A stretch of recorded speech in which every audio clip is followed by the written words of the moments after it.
Fala galera, tudo bom com vocês? Eu espero que sim. Bora então para o nosso querido quadro Sua Dose Semanal de Análise On-Chain, tá?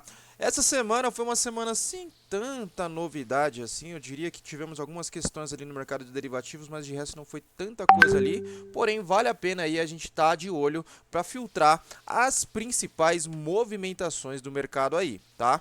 Então, antes da gente iniciar o nosso conteúdo aí, já queria deixar aqui para pedir para vocês se inscreverem nesse canal. Se vocês no final do vídeo curtirem esse vídeo, deixem o seu like, comentem aí, mandem esse tipo de conteúdo para os seus amigos que precisam aí estar por dentro aí dessas métricas on-chain. E bom, galera, bora iniciar aqui como de costume falando dos nossos queridos ETFs spot de Bitcoin, né? Bom, a gente vê aqui, né, que os ETFs hoje aí, eles estão ainda num certo período de indecisão, né? Eu até tinha comentado ontem, eu fiz uma live também ao vivo com o time da Research, né? Com o meu querido amigo Jomps, e eu tinha comentado que ontem, né, o fechamento do dia de ontem seria importante para a gente entender como que estaria a dinâmica ali dos ETFs. Por quê? A gente teve no dia 10 e no dia 11 duas entradas grandes aí, né, relativamente grandes aí comparado aos ETFs de Bitcoin, né?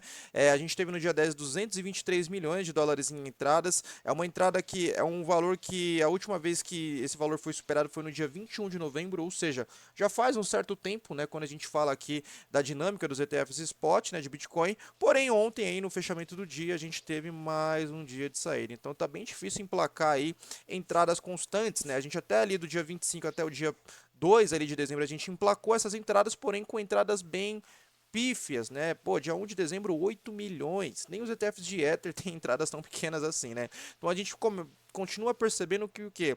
A gente ainda tá vendo uma certa indecisão por parte dos players aí. Também tem a dinâmica também de final de ano, né? Às vezes a galera também não tá com muito pensamento nesse sentido, tá? Porém, dezembro ainda segue, tá?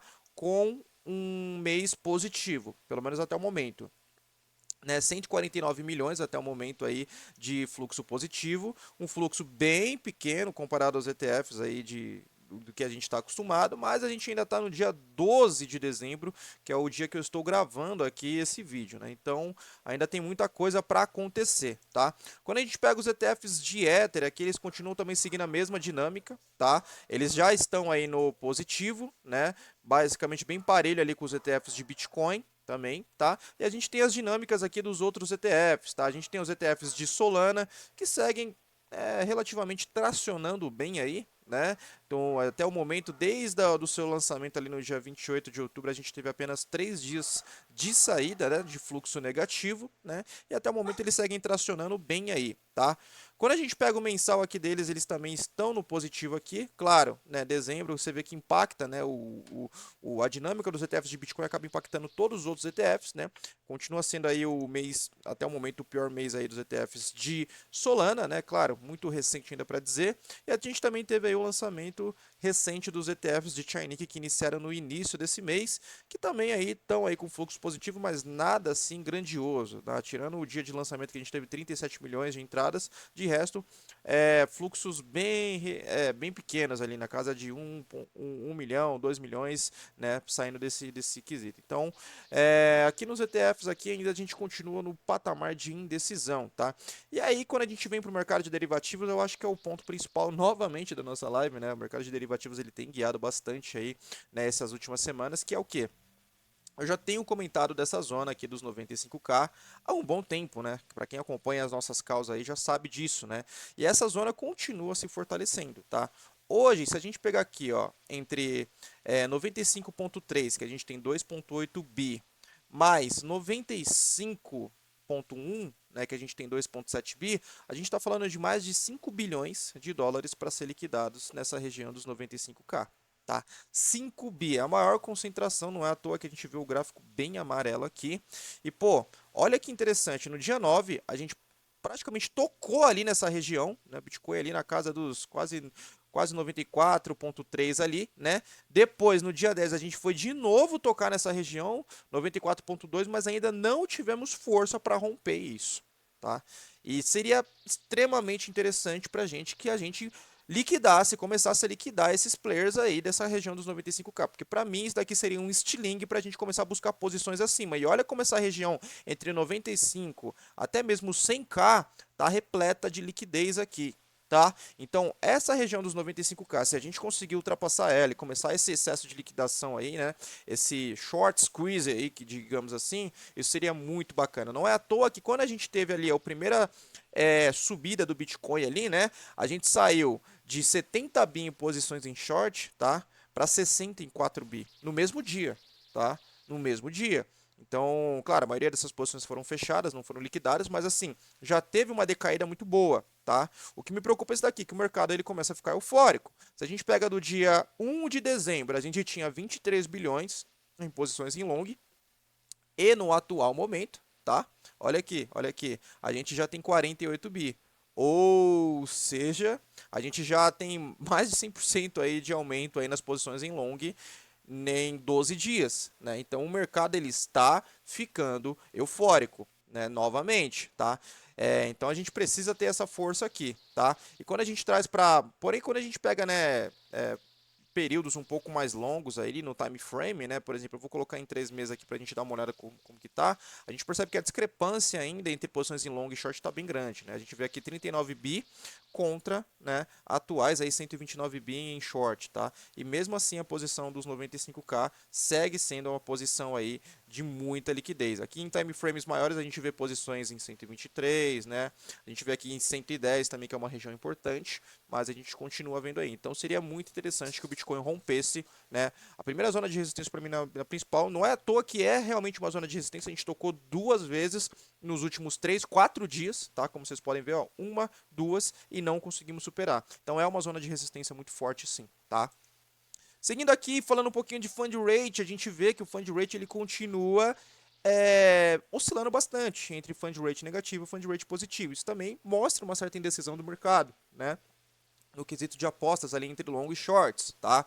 O mercado aqui de open interest, né, que são basicamente aqui a quantidade de posições abertas ali alavancadas no Bitcoin, tanto em short quanto em long, tá? Ele começa a dar uma esticada. A gente fez um fundo ali no dia 7 de dezembro em 56 bi, do dia 7 até o momento, a gente já foi para 59 bi. Já tivemos aí quase um pouquinho mais aí de 3 bi aí em aumento, tá? Então a gente tem que ficar de olho nisso daqui porque, né, conforme o fund rate vai crescendo, isso significa uma certa euforia aí dentro do mercado, tá? Não é à toa que eu mostrei para vocês aqui, principalmente as posições em long aumentando bastante, né?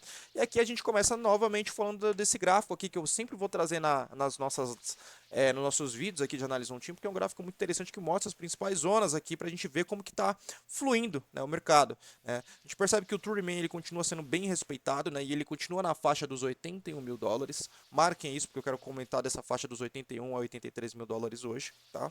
A gente tem aqui o primeiro desvio padrão dos short term holders na casa dos 89 mil dólares e estamos ainda no jogo acima dele, pouco acima, mas estamos acima, tá?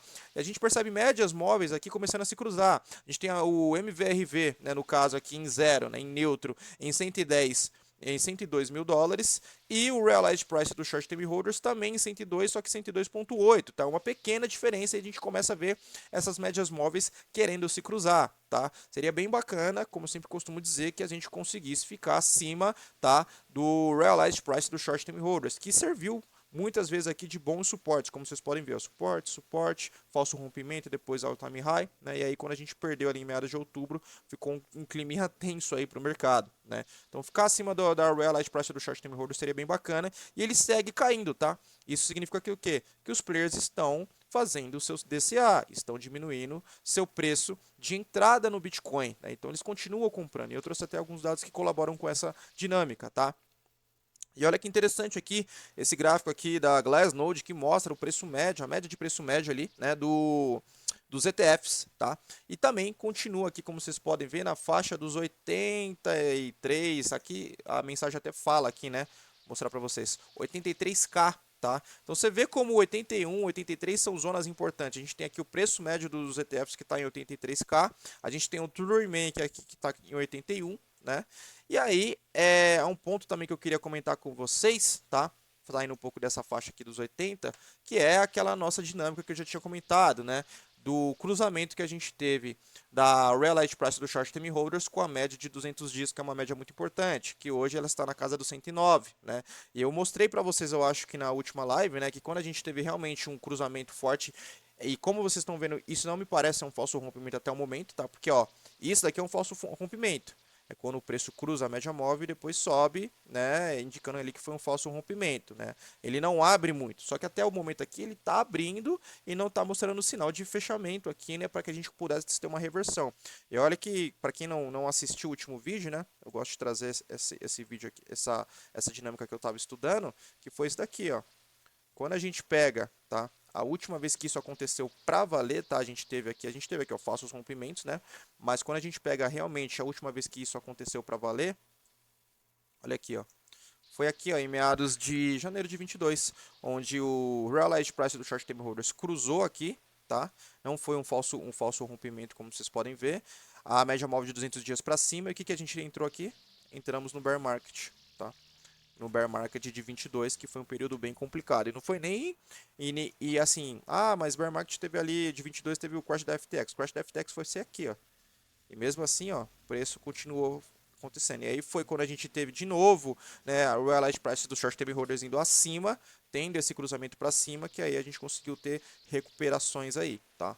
Então isso continua me assustando, continua me preocupando, porque como vocês podem ver, não está dando indício de uma recuperação até o momento. O preço está lá embaixo também, está bem longe dessas médias móveis. E eu queria ver esse preço aí, pelo menos essas médias móveis, se cruzando de novo, tá? Voltando, digamos assim, ao normal, tá? Quando a gente pega aqui, né, nos principais UTXOs, aqui nas médias de time frame aqui dos principais UTXOs, a gente percebe o que? Ainda estamos aqui, os players com 6 a 12 meses, né? Ou digamos, todo mundo que comprou Bitcoin nos últimos 12 meses está no prejuízo, tá? Porque tem um preço médio aí de basicamente 97k, tá? Mas estamos ali perto de tentar recuperar isso daí, né? Como eu disse, se a gente romper os 95, eu acho que a gente vai ter força suficiente para chegar nesses 97k e aí isso pode ser uma zona nova de suporte, mas até então estamos abaixo, então todo mundo que comprou Bitcoin no último ano aí, tá? Tá no prejuízo. Tá? E aí a gente tem aqui embaixo a galera que comprou Bitcoin nos últimos 12, de 12 meses a 18 meses, que está com preço médio na casa dos 72k. Que isso aqui, se caso o preço caia abaixo ali do True Man, ou seja, abaixo dos 80k, 81 mil, isso daqui pode servir uma nova zona de suporte, né? Porque como eu tinha mostrado o gráfico para vocês, não tem nada ali abaixo, né? Então isso pode servir de uma nova zona de suporte, então a gente tem que ficar bem de olho, tá? E aqui eu já trouxe esse gráfico algumas vezes, né? Mas é um gráfico que basicamente ele trabalha com duas médias móveis, a média móvel de 2 anos e a média móvel de 2 anos por 5, né? E a média móvel mais curta aqui de 2 anos, aqui a normal no caso, que é a vermelha, ela sempre cravou quando o preço veio abaixo dela foram os nossos bear markets, né? Como vocês podem ver, dezembro de 14 até ali dezembro de 2015, bear market. A gente teve aqui um pequeno período ali em 2018 até a metade ali quase de 2019 bear market, né? Um pequeno bear ali, digamos assim, um período de bear. 2022, ó, que foi o período até que eu mostrei da média móvel atrás aqui, ó, bear market, tá? E recentemente estamos aqui brigando para ficar acima dessa média móvel. E Bruno, qual que é o preço dessa média móvel? 82k. Então percebe como tem muita coisa acontecendo entre 81 a 83 mil dólares, que são zonas bem importantes. Preço médio dos ETFs, preço médio do True Man. Aqui seria o nível, né, da média móvel de 2 anos. Né? Então é algo que a gente tem que ficar de olho e, se Deus quiser, a gente não pode perder isso daí. Tá? Esse gráfico aqui é bem interessante também, foi que a Rafaela Romano postou, eu achei bem bacana, né? Que ele mostra o máximo de drawdowns aí nos seus bear markets aí, digamos assim, né? Em cada bear aí, né? E a gente percebe que a gente tem uma média de pouco mais de 60%, né? Pelo menos nos últimos ciclos que a gente teve. E no atual a gente chegou aí, digamos assim, na metade, né? Em 32%. E aí a pergunta que fica aí, temos espaço para mais, é claro, né? A gente está falando disso chegando à metade. Porém, também é um questionamento que eu fiz até ontem na live, quem assistiu a live, né? Que, cara, os atores desse ciclo são atores diferentes, né? São atores que eles não estão comprando o Bitcoin para tradar um ciclo de 4 anos. Até porque se eles estivessem comprando para isso, não faria sentido eles comprarem agora, que, entre aspas, no calendário do ciclo do Bitcoin, a gente estaria, né, indo ano que vem seria bear, digamos assim, né? Então, são players que estão comprando aí com uma visão de 10, 15 anos. E se esses players que, né, boa parte da demanda tá vindo desses caras institucionais, grandes big players aí, se esses caras não vender, quem que vai vender? Entende? Então eu não sei, tá? Eu na minha concepção não vejo, pelo menos isso sou eu, tá, Bruno? tá? Não vejo o Bitcoin caindo abaixo disso daqui de 60%, a gente chegando em drawdowns assim. Até porque se a gente vai pela narrativa de que o Bitcoin ele está se tornando uma reserva de valor, né? Não faz sentido ele ter drawdowns tão pesados assim, né? De 60%, 70%. Que reserva de valor que cai 60%, 70%, né? Então, se o Bitcoin ele começa a ficar mais estável, né? Eu acho que isso também para subidas, tá? Não acho que a gente vai ver o Bitcoin subindo 70, 80, 50%, digamos assim, no mês. Eu também não acredito nisso, tá? Mas para quedas eu acho também que o jogo vale, né? E eu queria saber de vocês, comenta aí, deixa nos vídeos aí, tá? E seguindo aqui também, falando um pouquinho aí dos long term holders, né? Esse gráfico aqui é um gráfico um pouco mais otimista, né? Que ele mostra que os long term holders eles estão começando a diminuir, né? Pouco a pouco ali as suas movimentações, ou seja, estão começando a ficar na bainha, de boinha, sem movimentar suas moedas, até porque quando long term holders movimentam suas moedas, normalmente são liquidações, né? Então, esse gráfico mostra que a gente teve uma boa redução, claro que esse spike aqui foi a sujeira ali das carteiras da Coinbase, que acabou sujando vários indicadores e continua sujo, né? Mas a gente vê que a gente está tendo uma certa redução e isso é positivo, tá? Outro gráfico interessante também que mostra uma certa maturação ali, né? É o gráfico do supply em prejuízo dos short term holders. Quando a gente vê aqui, a gente vê que ali em meados do dia 19 de novembro, a gente tinha em torno de 5,1 milhões de unidades na mão dos short term holders, né? E dessas 5,1, no prejuízo a gente tinha 4,8, ou seja, quase mais de 95% do supply na mão deles estava no prejuízo, tá? E hoje esse supply no prejuízo está diminuindo, né? Como vocês podem ver aqui, ó, de 4,8 já foi para 4,1. Isso me faz, às vezes, pensar que esse momento aqui foi um momento de capitulação, e quando eu junto com outros gráficos aqui, ó, olha aqui, ó, quando a gente teve aqui o Short Term Holder Supply and Profit Loss Ratio, né? A gente teve aqui um baita spike aqui no dia 15 de novembro e agora, no atual momento, a gente está vendo esses players começando a voltar no lucro. Ainda longe de terem posições totalmente no lucro, mas eles estão começando a voltar no lucro. Então isso daqui me traz a concepção novamente de um fundo local. Quando eu tiro até essas partes aqui junto com o gráfico, ó, isso daqui, ó, como vocês podem ver, ó, fundo local, e ao meu ver parece que a gente chegou num certo fundo local, tá? Então isso me deixa um pouquinho otimista, tá? Falando de long term holders, uma questão interessante, né, que hoje 83% do supply na mão desses players está no lucro, tá? Que é bastante coisa, mas se a gente ver aí, até o dia 23 de outubro, 100% do supply na mão desses caras estava no lucro. Então, a gente já teve um drawdown bem bacana ali, né? Interessante, né? Porém, esses caras ainda estão bem tranquilos. O realized price deles está na casa dos 36 mil dólares. Então, pô, os caras estão com 3x de lucro aí, tranquilamente, ainda bem de boa, tá?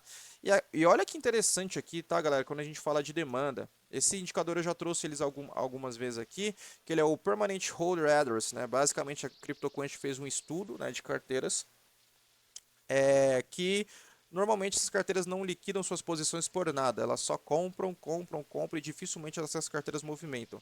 E cara, vou pegar daqui para ficar mais fácil da gente ver. Olha isso daqui, a gente já estava batendo um time highs ali, né? A gente bateu um time high no dia 5 de novembro, depois ali a gente no dia 24 de novembro a gente bateu um time high, e olha isso daqui, recentemente. Mais all time high, né? E o preço ali lateralizado. Então, assim, tem acumulação acontecendo, acumulação forte, tá? Outro indicador que colabora com isso, esse indicador aqui, o Accumulation Trade Score. Esse gráfico ele foi postado no dia 4 de dezembro, tá? Em breve a Glassnode vai postar de novo, acredito eu. E aí na semana que vem eu trago de novo pra gente ver como é que tá. Mas esse gráfico aqui ele mostra basicamente esses cohorts aqui, carteiras que tem 1 Bitcoin, 1 a 10, 10 a 100, 100 a 1K, 1K, 10K e 10K acima estão acumulando ou vendendo, né? E a gente percebe aqui, ó, que na verdade, explicando aqui para a galera que está chegando agora, quando está vermelho, isso daqui significa que eles estão liquidando, quando está em amarelo, significa que eles estão em posição neutra, e quando está em azul, quanto mais azul, mais acumulando esses players está. E olha aqui, praticamente todos os cohorts estão acumulando. Claro que em proporções diferentes, mas todos estão acumulando, tá? Quando a gente pega esse indicador aqui, que também é o Accumulated Trade Score, só que ele tem uma visão um pouco diferente, né? Um jeito, uma dinâmica diferente de se enxergar. Quanto mais escuro tá, mais a gente está em período de acumulação. E olha aqui, ó, dia 4 de dezembro, o indicador bateu 0,99. O máximo desse indicador é 1. Então, ou seja, os players estão acumulando sim, de maneira massiva, tá? Ah, Bruno, tô acumulando mesmo? Olha aqui, ó, Tio Sailor aqui, ó, né? O pessoal falou que o Tio Sailor tava duro aí, tava ia ter que liquidar o Bitcoin, ele falou, ah, é mesmo? Tô duro, então toma essa compra aqui, ó. Comprou quase 1 bi, nessa segunda-feira dessa semana aqui, 962 milhões, que deu mais de 10 mil unidades de Bitcoin, entendeu? Então, pô, o cara, a galera tá acumulando, né? E esse indicador, esse gráfico aqui bem interessante também que saiu, né? Que hoje, né, as companhias, os ETFs e as public companies aí, né? Elas já detêm mais Bitcoin do que as próprias corretoras, né? Pouco mais aqui, né? A gente vê que é um cruzamento bem pífio aqui, mas já detém. Então, sim, galera, a acumulação está acontecendo, tá? Saindo um pouquinho do Bitcoin para a gente encerrar o nosso vídeo aqui, a gente também tem aqui algo que me chamou a atenção. Esse indicador aqui da Alfracto é bem interessante porque ele é um Google Trends, só que ele não é um Google Trends que não pega só a pontuação do Bitcoin, ele pega várias moedas do mercado e até mesmo exchanges aí, né? Termos criptonativos, né? Cryptocurrency aqui, como vocês podem ver. E olha que interessante como é que tá aí, tá? Deixa eu colocar aqui. Esse mês de dezembro. Quem está com a maior pontuação é o Bitcoin, com 38 pontos, tá? 38 pontos. Ah, Bruno, mas isso não é normal? Não ultimamente, tá? Como vocês podem ver, o mês passado, ó, deixa eu colocar aqui. Opa, achei. Ó, o Bitcoin estava com 33 pontos. Na verdade, isso daqui é de outubro, né? Mas beleza, serve para exemplo. Bitcoin com 33 pontos. Solana 59, XRP 47, Hyperliquid 95, Bybit 67, né, corretora no caso ali. Então assim, a gente vê que não é, faz tempo que isso não acontece, tá? Claro, é nesse período, né? Vamos ver depois. Aqui, ó, mês 11, Bitcoin com 34 pontos, mas a gente teve o XRP superando com 42, Solana com 40, Hyperliquid com 49, né? Então, nesse atual momento que a gente está vivendo, o Bitcoin está com a maior pontuação. É algo que fazia tempo que não acontecia, né? Na verdade, né, agora que eu vi aqui, tá empatado com o XRP. XRP é chatinho mesmo nesse quesito. Mas é algo que tem me chamado a atenção, né? Bitcoin parece estar chamando mais atenção do que qualquer outro cripto aí do mercado, tá? Quando a gente vem aqui nas principais narrativas aqui, nos últimos 7 dias, a gente vê ICM superando ali, né, com a performance de 20%, né? Cross-chain ali com 4% e memecoins ali com 3%, tá? E outro ponto que me deixou curioso também é o volume de DEX, tá? Eu não sei se isso também tem a ver com o final de ano e a galera fica mais zen, mas tá aqui, ó. Volume de DEX aqui caindo bastante, tá? Até o momento a gente tá chegando na metade do mês e, pô, a gente não chegou nem perto aí da metade aí do volume que a gente teve no mês passado, tá? Então caiu bastante aí o volume. Deixa eu buscar outros dezembros aqui para ver se fica melhor. Deixa eu ver. É que não dá pra jogar o dezembro do mês passado, que a gente tava na febre das meme coins ali e tudo mais. Aí vejo o final ali de dezembro, início de janeiro com a meme do Trump. Aí não dá pra levar em consideração. Mas esse mês de dezembro tá bem fraco a questão, tá? E é isso, queridos. E antes de eu terminar aqui, mais uma vez aqui falando da Neo Bangles, que eu tenho comentado bastante, né? Eles fizeram uma integração bem bacana aí, tá? Pra galera aí que gosta aí dessas plataformas de prediction aí que estão bem na hype aí, tanto a Couch, tanto a Polymarket, vocês podem utilizar através do app da Neo Bangles, tá? Então, eles caras estão inovando cada vez mais, tá? Então é isso, galera. Um vídeo um pouco mais curto aí do que de costume, como eu disse, né? A minha intenção aqui é sempre informar. Isso daqui não é uma recomendação de investimento. Cada um tem que estar ciente aí do que vai fazer com o seu capital. Mas o meu histórico aqui no meu vídeo, aqui nessas análises, é trazer os dados sem ruídos. Sem hype, sem FUD, sem nada disso. É mostrar para vocês o que está acontecendo de maneira clara, tá? E lembrando, galera, se você gostou desse vídeo, deixa o like aí pra gente, se inscreve no canal, tem a meta aí de bater 1000 inscritos. Quando? Não sei, quando o Papai do Céu abençoar. Mas é isso, a gente segue com nossos trabalhos aí e como de costume, nos vemos na semana que vem. Tamo junto, galera!